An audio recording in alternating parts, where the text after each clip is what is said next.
pananampalataya. Kayo ba nakakana? Okay, buksan po natin ang ating mga Biblia. The book of Mark chapter 14 verse 38. Basahin po natin, watch and pray lest you enter into temptation. The spirit indeed is willing, but the flesh is weak. Ano? Mga kuya, ano pinagpupuyakan natin? Tanda tayo magpuyat?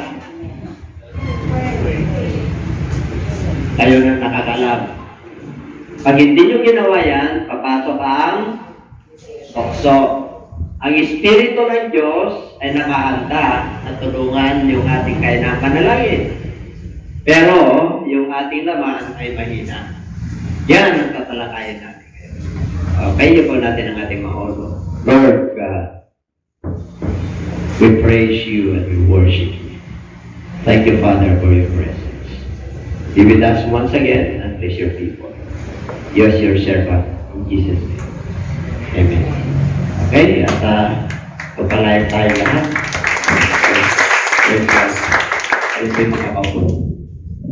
And my preaching this morning is entitled The Enemies of Our Prayer Life. Ang mga kaaway ng ating prayer life. Kasi po, ang Diyos po natin ay Espiritu.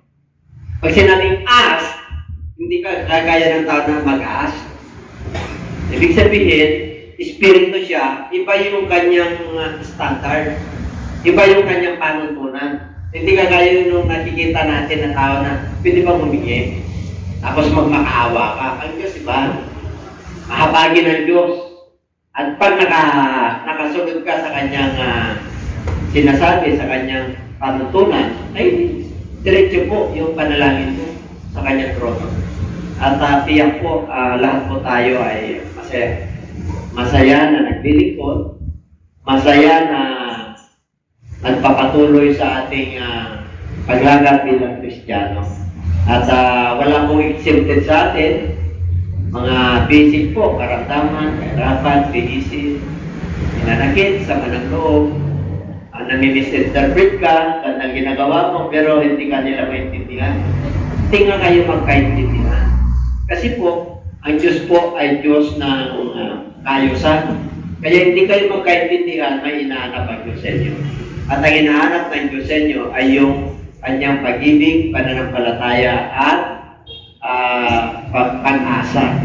Yan ang nanatiling puhunan ng mga mananampalataya. So, dito po, hindi po Mark, yung nabasa po natin, kailangan magpuyat.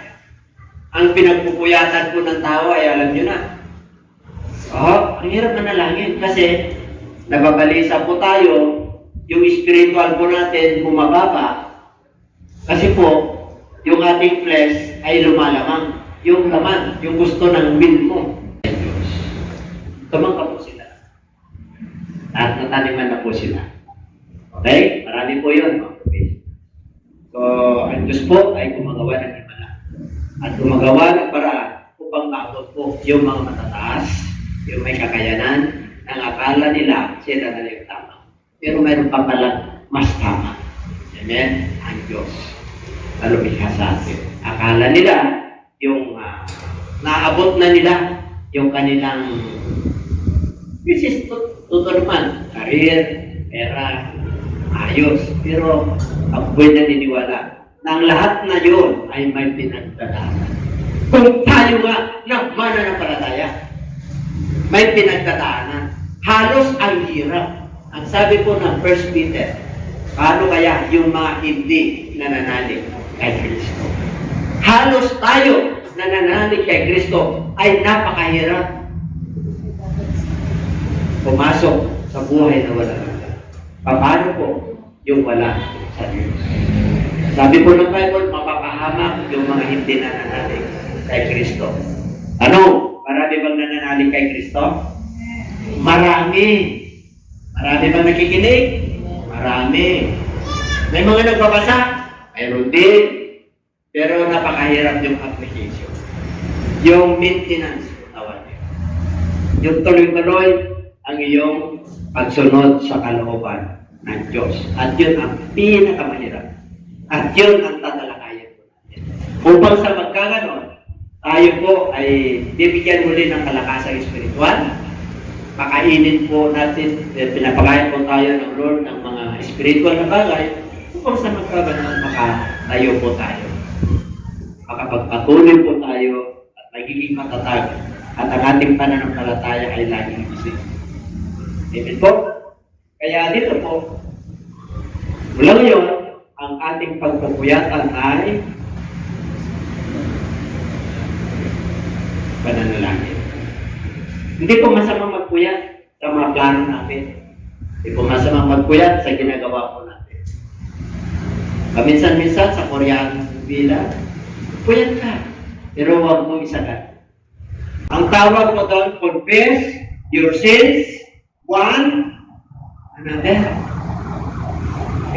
Hindi mo may ipapahayag yan sa kapwa mo at kapatid mo kung hindi ka nasaktan. Kasi maraming nasasaktan dahil kinukuyog at hindi sinasabi. Akala ng preacher, pinipersonal po sila. Sabi ko, sa dami ng pinapangaral ko, wala akong pinili na masaktan. Kung sakaling nasaktan ka, nangusap ang Diyos sa'yo. Ayusin mo yung sarili mo dahil kahinaan mo yan. Inaayos ka ng Diyos. Pinag-pray ko siya. Kahit na nasaktan siya, at least nalaman ko. Humingi ako ng patawad sa kanya. Pinag-pray ko. Post kami, Lord, patawad po. Patawad ka di siya. Nasaktan ko siya. At patawarin mo rin siya. Amen? Dahil hindi niya nakuha yung kalooban mo. O, amen po? Sino nasaktan sa inyo? Nasa kamay. Siyempre, wala. Diba? Pero meron. Meron.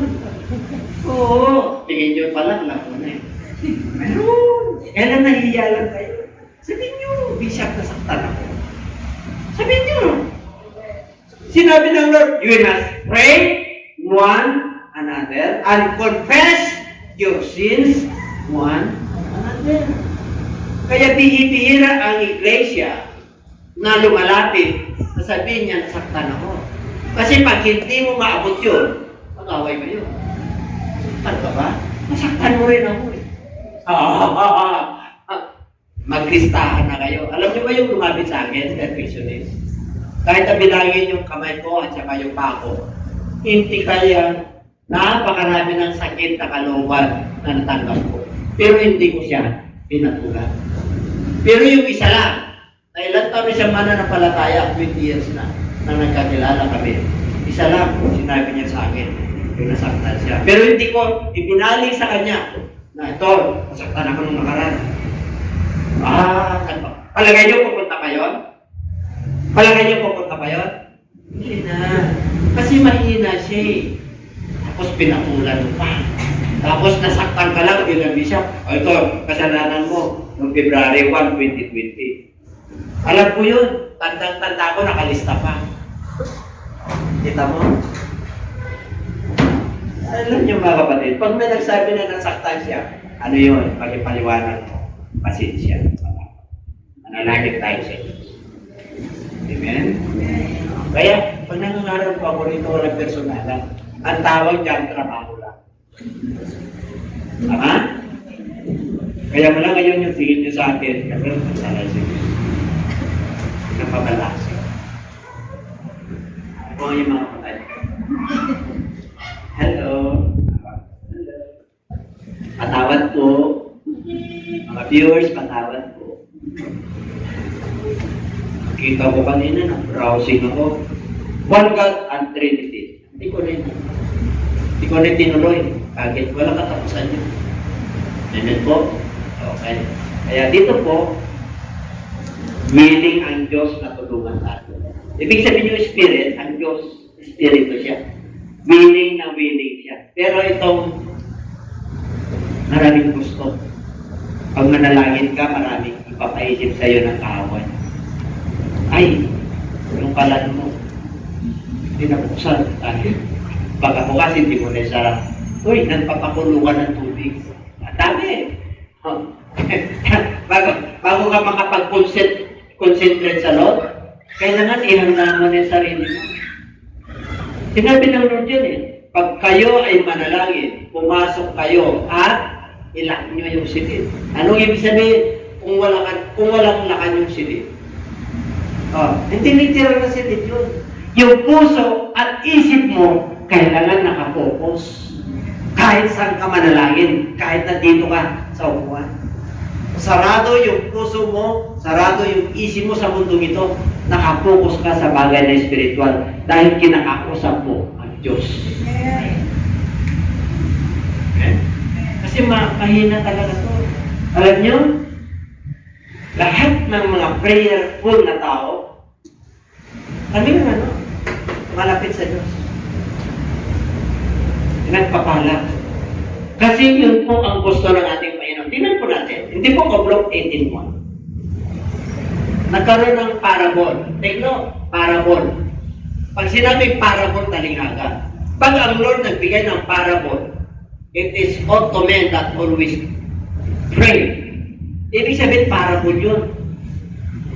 Talinghaga. Anong talinghaga dyan? Yung hukom. Walang kapundangan yan, walang takot sa Diyos, walang takot sa mamayan.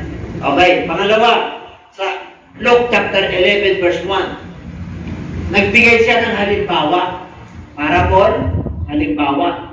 So napakalaga. At bukod doon, nakita nila si Jesus Christ na nagpipray lagi sa mundo. So napakalaga ang panalangin po ay pakikipag-usap sa Diyos. Hindi mo basta-basta makausap ang Diyos. Hindi po? Hindi ko lumuhod ka, nagsalita ka, nakausap mo na ang Diyos. Yes, nakausap mo sa sarili mo. Paano? Two-way yan. Paano ang Diyos? Nakikinig ba sa'yo?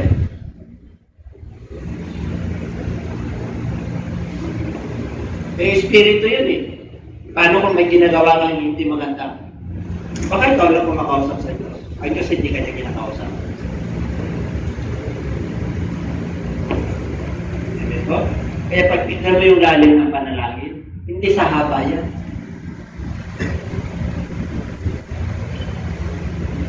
Kung righteous ka sa harapan ng Lord. Kahit na isang sentence lang yan, ilang word lang yan, tumatapos. Yan ka ba kayo? And we are going to tackle the enemies of our prayer life. Number 1. Alibasa? Unbelief. If any of you lacks wisdom, let him ask God. Pag sinabing ask, how can you ask? Paano ka humingi? Lord, kailangan ko ng tinapay. Ganun ba kadali? Espiritu yun. Pag sinabing ask, you must ask with faith. Kasi Diyos yung kausap mo eh. Ang problema sa atin, pag humingi tayo, kaya hindi tayo tinutugon. Ang sabi diyan, pag humingi ka sa Diyos, nanalangin ka sa Diyos, humingi ka ng may pananampalataya, nagbibigay siya at hindi nanunumbat. Bibigyan ka. Hindi nanunumbat ang Diyos. Ano hingin mo sa Kanya? Hindi nanunumbat. Pinatawad ka niya, pinagaling ka niya, pinagpala ka sa karir mo, pinagpala ka sa pamilya mo, pinagpala ka sa ministry mo, hindi ka susumbatan ng Diyos. At hindi sasabihin ng Diyos ay pinagpala na kita. Papagpalain ka talaga ng Diyos. Kasi pangako ng Diyos yun kung nagsunod ka. 6. Ano daw? Let him ask with faith. With no doubting, for he who doubts is like a wave of the sea, driven and tossed by the wind. For let not that man suppose that he will receive anything from the Lord. Wala kang matatanggap. Pag may natanggap ka man, nagsikap ka. Pero yung galing sa Diyos, natural lang na pakakainin ka ng Diyos. Kasi delikada niya. Yan na yung mga desire mo sa buhay mo. Na ito ang gusto ko, sa pamilya ko, ito ang gusto ko, kapayapaan, ito ang nais ko. Pero yung pakakainin ka ng Diyos, pakakainin ka niya kasi delikada. Kahit na wala kang trabaho, pakakainin niya. Kasi, obligasyon ng Diyos na pakainin niya kanyang dinala. Ibig sabihin, may gagamitin ng Diyos para sa tao na yan. Kahit na walang trabaho. Kahit na may sinto-sinto yan. Kahit na naglalakad lang yan sa kanil. Pag humingi yan, hawak mo. May pagbibigay yan. Amen po? Ganun katindi yung Diyos natin. Sa verse 8, walang verse 8 dyan, no? Yung tao raw na gano'n, non-stable mind, kahit na anong gawin niya, hindi siya magiging matatag. The unstable mind, a double-minded person is unstable in all his ways. Kaya mula ngayon, kailangan yung mind natin ay stable. Pag nasa Diyos ka, sa Diyos ka. Pero ibig sabihin, amen? Ang pananampalataya mo may pumatok sa'yo, alam mo ba? Natanto ang Diyos. Unstable.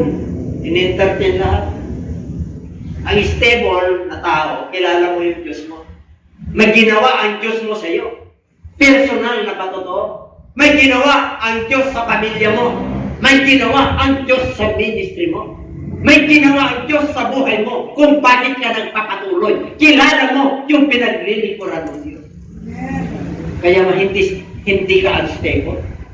Kaya kahit saan ka pumunta, kilala mo yung pinaglilingkuran. At yun ang nais ng Diyos para mapagpala tayo. Unbelief. Yan ang kaso ng mga karamihan, hindi naman lahat, karamihan ng mga mananampalataya. Tinutukoy ko po, mga mananampalataya kay Kristo. Pag ikaw ay nagdududa sa Diyos, wala kang makukuha. Ano magkagay? Pero pag hindi ka nagduda, kahit na ilang taon na yan, makukuha mo kung kalooban ng Diyos. Amen po? Pagdating ko 2013 sa Singapore, unang salya ko sa Singapore, sabi ko, Lord, kailangan may gawain. Pangatlo ko na, ayun, after how many years, parang nakawain. 15 minutes lang ako nagtuturo, pero lumulong ako mga tao. Magaling pa si Bisha, magaling. Bakit? Kayo ba, pag lumulungan kayo, di ba nanonood kayo ng drama? Sa pelikula. Kailan ka lulungan? Pag may matinding problema, di ko pa. Hindi ko sila pinalungan. Ang Diyos ang nagtanim sa kanilang puso. Nag-convict kung bakit sila. Hindi dahil sa magaling ka. Dahil nagtanim ang Diyos ng mabuting butin. Yung tunay na kayamanan. Pakibasa. Okay. Yung binasa natin. Bakit? Itong sarili natin may dinidikta. Ito ang gusto ko. Carnality, ang ibig sabihin ng carnality, mas matimbang yung gusto mo. Yung hindi yung gusto ng Diyos. Okay? Itong weakness, lahat tayo may weakness. Hindi tayo perfecto. Amen? Meron kang pagkakamali. Ano yan? Pag nagkamali ka, na mananampalataya, huwag mo namang markahan yun na yun na yung kanyang gawain. Kung nagkamali man siya sa kanyang desisyon, pinatawad siya ng Diyos at nagpapatuloy siya. Kung kaibigan ka, kung kapitbahay ka, huwag mong markahan na gano'n na siya. May pagbabago. Yan na ba kaya? Kasi pagka ginawa mo, minarkahan mo yan, ay parang ka ng tagahaton. Alam niyo tagahaton? Parang ka ng judge. Di ka na nagbago! Kaya lang, lumabas lang yung kanyang kahinaan. Yung mga impatient. Karoon na kayo ng patience ha. Pag kayo ay nagpuyat. Anong pinagpupuyatan nyo? Kalan nyo na yun. Hindi ko na isa-isahin. Dati, pareho ko lang kayo naman nagpupuyat panahon ng TikTok ngayon. Kung wala ako siguro kayo nun, TikTok na rin ako. Hindi ako pahuli dyan. Amen? Nag-storytelling pa nga ako kung ano Pero ngayon, wala kayong makita yung story namin Pastor na. Basta nakalagay sa Facebook. May story kami, pero wala. Di ba? Nakita niyo yung story namin. Di ba? Meron kami sa Facebook. Wala kami story. Ang ibig kong sabihin, iba na yung pinagpupuyatan namin. Siyempre, bilang bisya, ano papakain ko sa inyo kung hindi ako magpupuyat? Yung pagpupuyat ang ibig sabihin, yan, watch, magbantay. Anong binabantayan mo? Social media mo, account mo.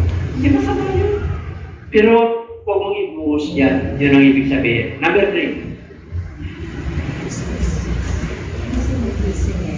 Akala niyo business, ano? Business.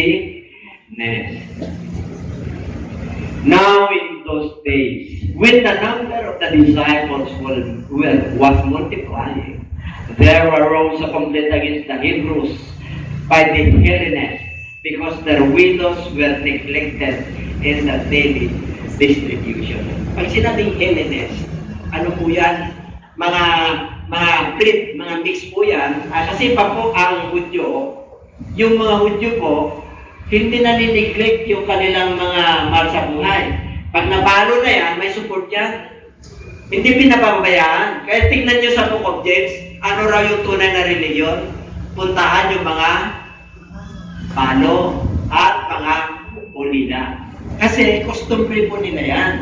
Nung nagkaroon po ng mga, siyempre mga Romans, nagkaroon ng mix, nagkaroon ng Hellenist. Ngayon, napapabayaan po sila. Yung daily distribution, yung kanilang pangangailangan. Tuloy. Then the 12 summoned the multitude of the disciples and said, "It is not desirable that we should leave the word of God and serve the tables. Therefore, brethren, seek out among you 7 men of good reputation, full of the Holy Spirit and wisdom, whom we may appoint over this business. But we will give ourselves continually to prayer and to the ministry of the word." Ito po yung mga lagat. Tuloy, para makuha natin yung context 5. Hanggang 4 lang, di ba? Okay. Yung 5 dyan, basahin nyo na lang. Amen po. Ang ibig po sabihin, nung lumaganap ang Ebanghelyo, nag-resurrect na natin Panginoon dyan, dumami ang mga alagad. Yung mga balo ng mga Hebrew, kasi siyempre mga alagad, mga Hudyo yan nakaligtaan na nila yung pangangailangan ng mga nabalo. Yung distribution. Kasi balo, wala nang sinasandalan yan. Kaya, ang kailangan nila yung pagtulong. Nagiging busy po sila.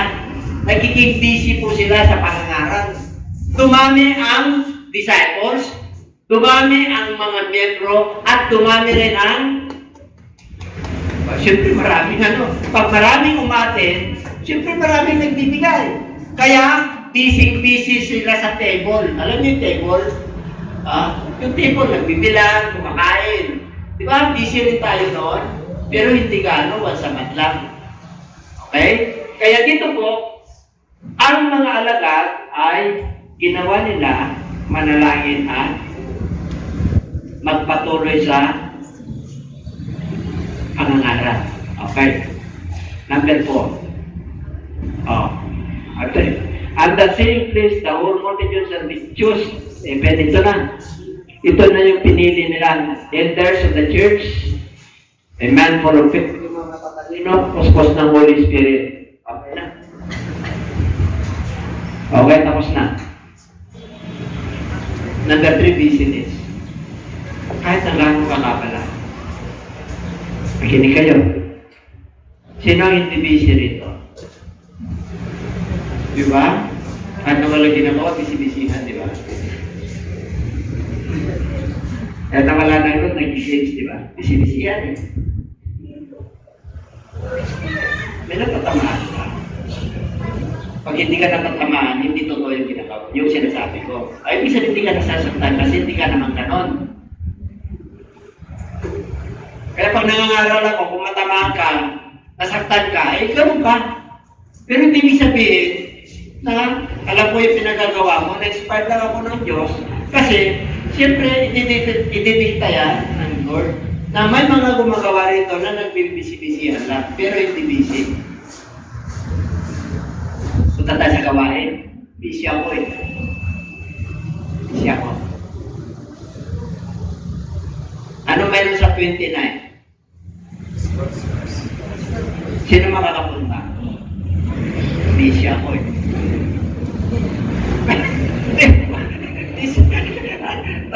Alam nyo, ito rin ito. Kung gusto mo na maglingkod sa Diyos, gusto mo na palaguin ang Diyos ang spiritual, may sacrifices. It's not easy to gain the rewards from God. Hindi ganun kadali.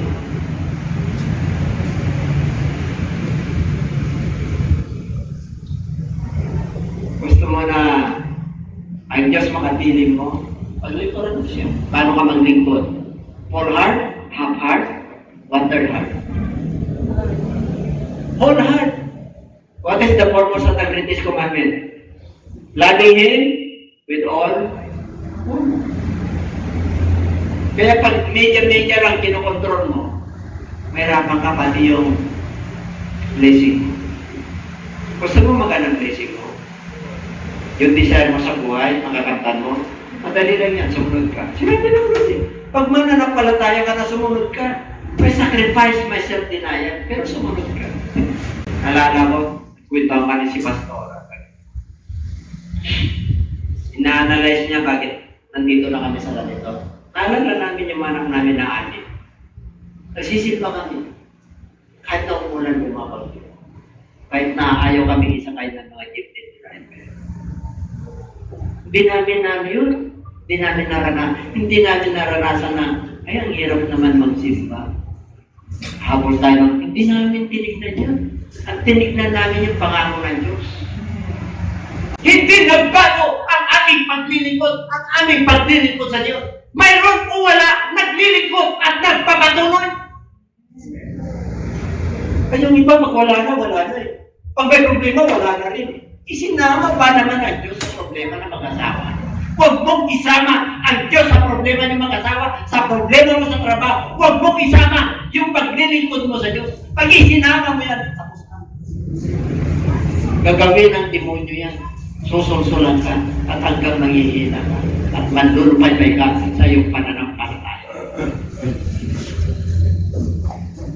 Alam nyo, gusto nyo na ang pananampalataya nyo at nang tayo ng Lord na maningas ang pag-ibig natin sa Kanya. Sinabi ko sa lumapit sa akin kagabi, yung trumpet ng Lord sa rapture day, ang makakarinig lang no, ay mananampalataya. Pag hindi mo narinig yun, hindi ko kasama sa rapture. Naniniwala ba kayong maraming bingit na Kristiyano? Kaya pag nangangaral si Jesus Christ, yung mga may pagdinig ay makinig. At yun yung sinasabi yan. Hanggang ngayon, binabasa natin yung sinasabi ni Kristo. Hanggang ngayon, nagpapaalala ang Diyos para mawala sa atin ito. Impatience, weaknesses, carnality, self, makasarili. Tinatanggal ng Diyos yan. Bakit po? Ipanlupa yan eh. Ang panlangit, di ba? Kaya sabi ng Lord, set your mind on the things that are above. Ang ibig po sabihin, nakapokus ka yung mga bagay na panlangit, bagamat may mga bagay na panlupa.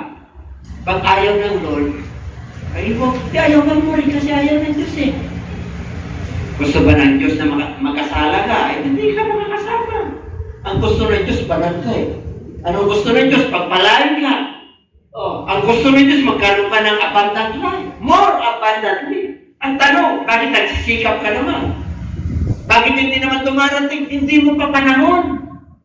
Tinitrain ka lang ng Diyos at sinasanay ka lang doon para magiging maayos ka. Pagdating ng rapture day, kompleto ka na. Nagsarap ng tulog mo mamaya. Diyan na si Kristo sa harap mo.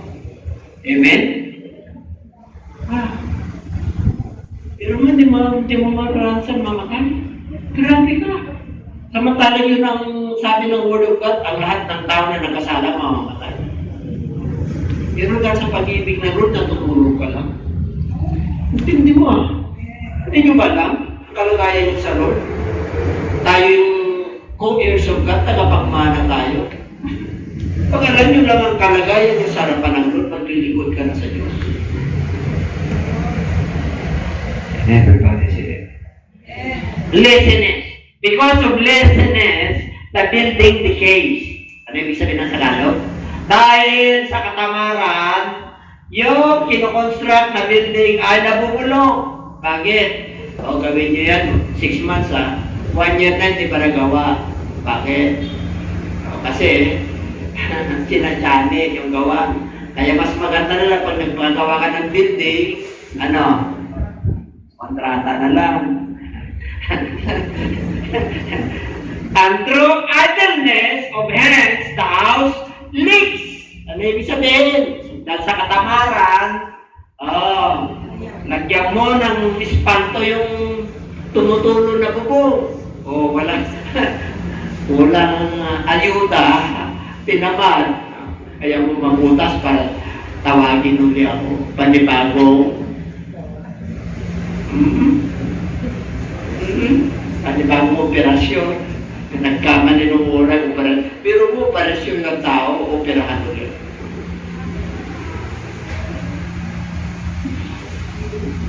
Ano pa? That you do not become sluggish. Ano yung sluggish? Okay. Para hindi kayo yung mabigat ang yung katawan, but imitate those who through faith and patience inherit the promises. Gusto nyong ma-inherit yung mga pangako ng Diyos, abay huwag kang tamad. Di ba? Kasi pag nasanay kang matulog, gusto mo, tuloy-tuloy yun. Hanggang yung mat mo nasa likod mo. Kaya nga, anong sabi ng ating awit?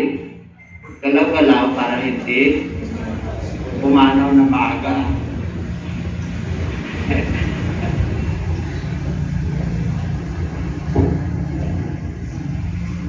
Okay, pang-apat na. Pang-lima. Boredom and patience. Nabe-burnout na ba kayo? Alam niyo, burnout? Boredom. Wari may ginagawa ka. Parang nagsasawa ka na. Pinagsasawaan niyo bang kumain? Wala na akong ganang kumain. Meron akong pinag-pray. Wala talagang ganang kumain. Wala! Kahit anong iharap mo sa kanya. Kahit anong itik mong vitamina sa kanya. Wala talagang gana. Tinitingnan niya lang pagkain. Ako, sinira ko yan, di ba, Pastora? May edad na. Pero pinag-pray, ginanahan eh. Bakit? Ginanahan siyang makinig ng salita na. Yun lang ang sikreto doon.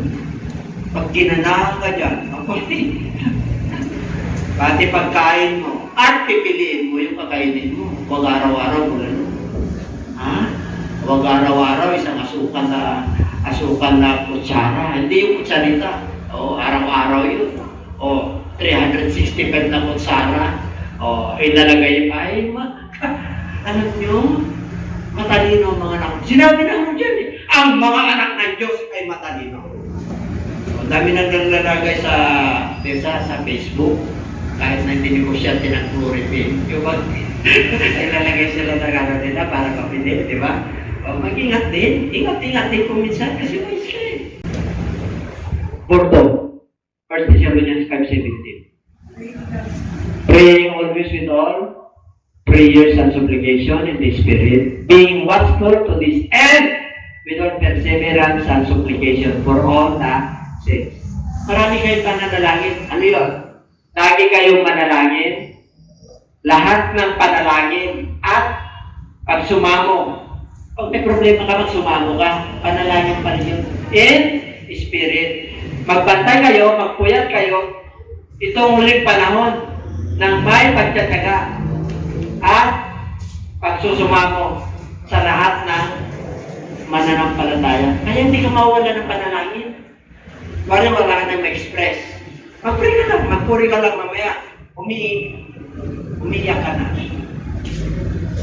Yung prayer mo, iyak na. Ang Lord na bahala doon. Sinabi po sa book of Romans. Okay? Ano pa? Ito. Pakibasa. Ilakas nyo para umalis sa inyo. Satanas! Layas! Hindi si Satanas eh. Pare, punta tayo sa puti. Asaan?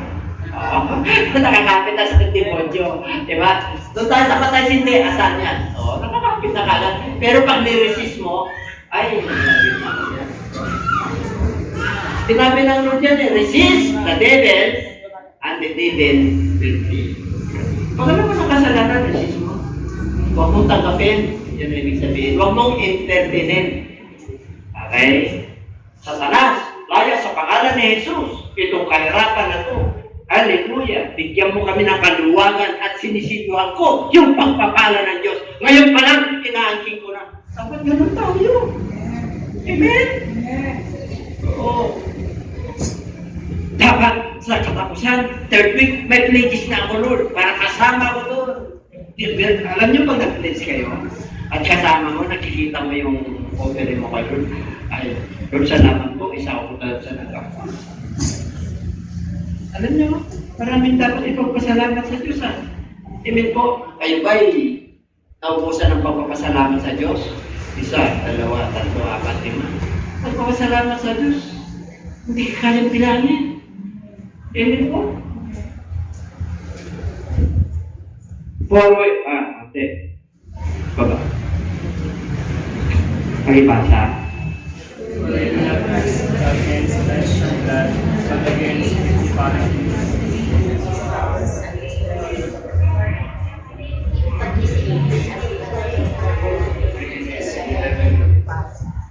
Hindi tayo nakikipagpugno sa laman at tugo.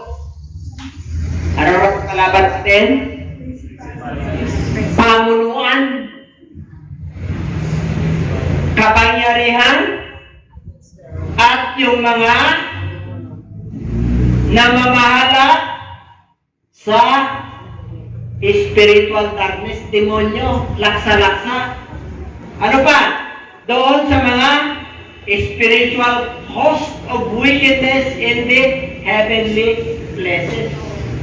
Alam niyo po, pag tayo nagpupuri, ang daming spiritual host of wickedness dyan sa taas. Pinipigilan yung pagpuri at pagsamba niyo. Ganon katindi ang demonyo. Yan pa ba kayo? Kaya pag kilala mo ang Diyos mo, wala magagawa ang demonyo. Wala.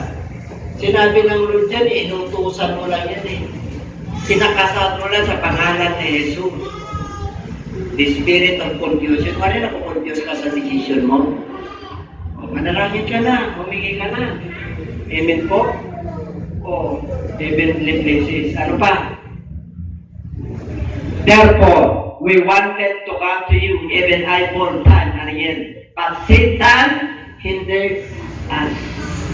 Sino po ang umahadlang sa pagpapala mo? Ang demonyo. Ang gusto ng Diyos, pagpalain niya ang kanyang anak.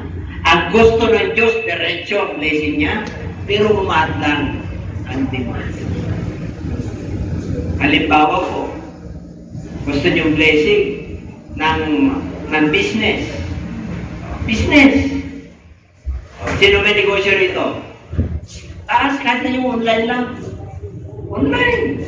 Part-time. Nagdi-negosyo ka. Passive income po yan. May trabaho ka, may income ka. Okay. Okay yan, kailangan mo yan. Kailang, huwag kang mag-focus dyan.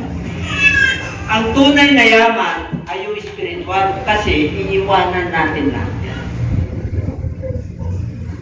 And everybody say amen. At turuan mo yung mga anak mo, yung mga apo mo, na habang bata sila, ay turuan mo na sila pagdating sa utos ng Diyos. Sinabi po yan, kung gusto mong pagpalain, train up a child the way he should go. And when he is old, he shall not depart from it. Pag naturuan ang bata, kahit saan sila dyan, pag lumaki na sila, at may takot sila sa Diyos, mga pinatalino na ng Diyos yan. Huwag ka na mag-alala. Kasi, pag nasa legal age na yan, meron na siyang karapatan. Amen? Yan pa ba kayo? Yung anak nga natin na maliit, may karapatan na eh. Uy, bigay mo yan. Titi niya. Huwag mo iyak yan. Lalipat yan, bigay mo yan. So, trigger gusto yun, bigay mo yan para hindi. Grabe ang karapatan, wala pagpalay.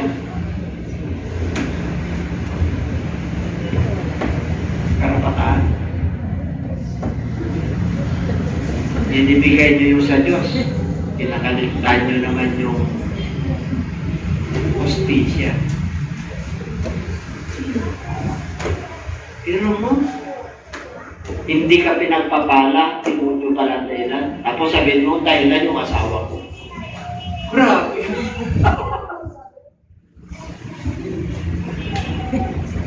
Ginagamit yung asawa mo para mapigilan ka sa ginagawa mo lalo sa Lord. Huwag kang paninter dyan. Huwag ka na magsimba. Kung magsisimba ka, hindi kita pagbibigyan mamayang gabi. Para hindi kayo nakatimo. Dumarating yan, mamimili kayo. Sabihin nyo lang, I love it, I love it. Alam mo, darling, tipla kita ng kape. Dating ko sa church, ay magluluto ako yung putahe na gusto-gusto. Papayita. Yung gusto-gusto mo, dinuguan pa. Ay, pagbibigyan mo para makarinis ka. Pagdating mo roon, ay tapos ng palengke, wala nang dinuguan. Diba? Diba? Ubus na eh. Inunahan ako ng nag-ihaw-ihaw. Kaya wala akong nagsinusin. Alam niyo, maraming para ng Diyos at nakikita ng Lord mo yung pinaglalaban mo. Yung Diyos. Alam mo, pag pinaglalaban mo yung utos ng Diyos, yung karapatan ng Diyos sa karapatan mo, yung will mo, I'll tell you. Conclusion na tayo. Tingnan niyo. My people who are called by my name will humble themselves and pray and seek my face and turn from their wicked ways. Then I will hear from heaven and will forgive their sins and heal their land. Ano raw? Humble, manalangin, seeking His face, and turn from their wicked ways. Nananalangin ka, humble ka. Hindi ka naman nagbago. Yung pagmumura mo noon, binawasan lang ng konti, nagmumura pa rin hanggang ngayon. Abay, dapat naman, 10 years ka na sa Lord. Abay, yung pay, ay praise the Lord na, hindi, mo, di ba? Hindi ganun. Hindi. Praise the Lord. Galit na galit ka. Praise the Lord. O, di ba? Turn from there, wicked ways. Ginagawa ko, ampun ka naman eh. Nagpapasakop pa naman sa asawa mo eh. Minsan, nagtisaya ka, ampun ka eh, di ba? Siyempre, naunawaan mo si Mrs. Tedman mo. Ito ang gagawin mo. Kapansan-minsan lang naman eh. Pero kung araw-araw, ay, napakaya. Para malungkot ka.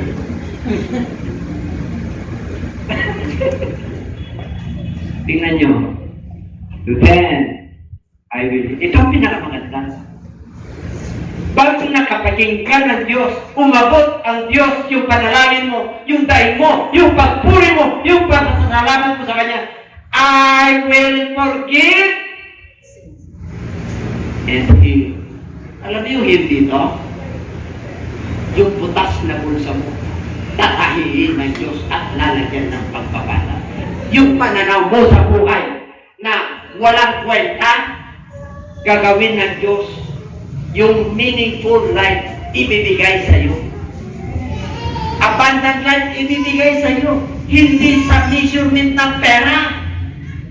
The measurement of wisdom and knowledge and understanding from God. Hindi kayang bayaran.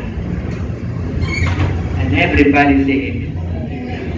Pag ganun po tayo, ay, anytime, tawagin tayo ng Diyos. Nakanta ang ating angkan. Nakanta tayo humarap sa Diyos. You cannot escape. No one can escape. Walang makakaiwas dyan sa paghatol. Wala, harap tayong lahat. Lalo naman nanampalataya po tayo.